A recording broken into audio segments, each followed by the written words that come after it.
let's get you some breaking news on this story that we were preempting a little bit earlier this morning here on Fox Sports News around the NRL Commission chair, Peter V'landys, and his board that was meeting today. They were meeting to consider a number of rule changes for the 2026 season. Chief among them was the new kick-off rule proposed by 6 of the leading NRL coaches in the competition, all who were really agreed that it was a good idea. That has been knocked on the head. It won't be happening for the 2026 campaign, at least for the start. So this rule change would have allowed the team who had just been scored against to have the option of kicking off like they do now, or in fact receiving the ball. The theory was that it would halt teams running away with momentum and stop scores blowing out as well.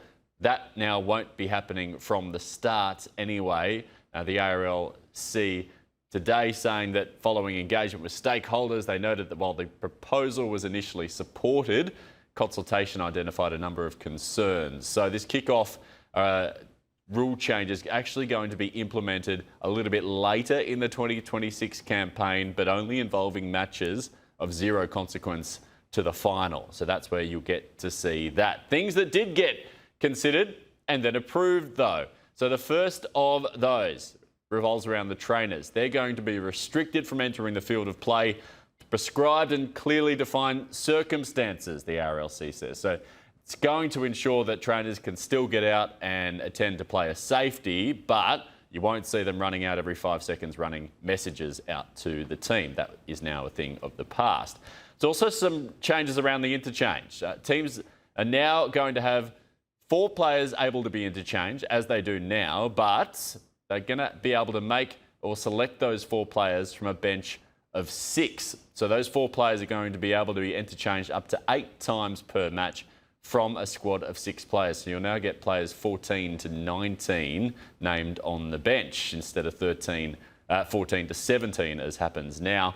There's also something they're calling the accidental breach. 0 tackle in goal. There's going to be no 7 tackle set following a knock-on in goal by the attacking team, restarting the tackle count. For certain infringements beyond the 20-metre line, the tackle count will restart, replacing the current 40-metre threshold on that front as well.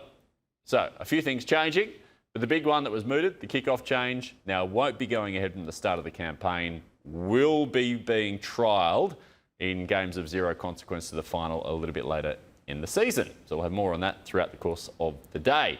Another big issue in rugby league revolves around Zach Lomax right now. He might be keen on joining Melbourne, but the Storm are determined not to let the ongoing fight around his contract situation with Parramatta become a distraction.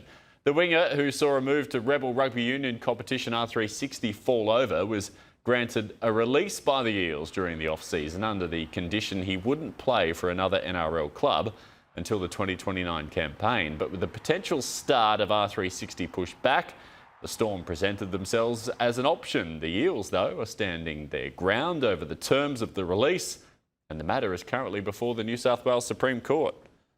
He's a great asset to the club if we get him, but look, I just think there's been a whole bit of publicity around it, and we're very confident, very comfortable with our squad at the moment. So look, he'll probably add a nice element to it, but we're not putting our whole eggs in one basket, worrying about if we get him or not. So yeah, look, it's not great media for us going forward, especially at the start of the year, and we got them in round 1. But yeah, like I said, looking forward to the season. I know we're a couple of weeks away from the trial, so yeah, excited to get back out there and get rid of get rid of this pre-season. I've had enough.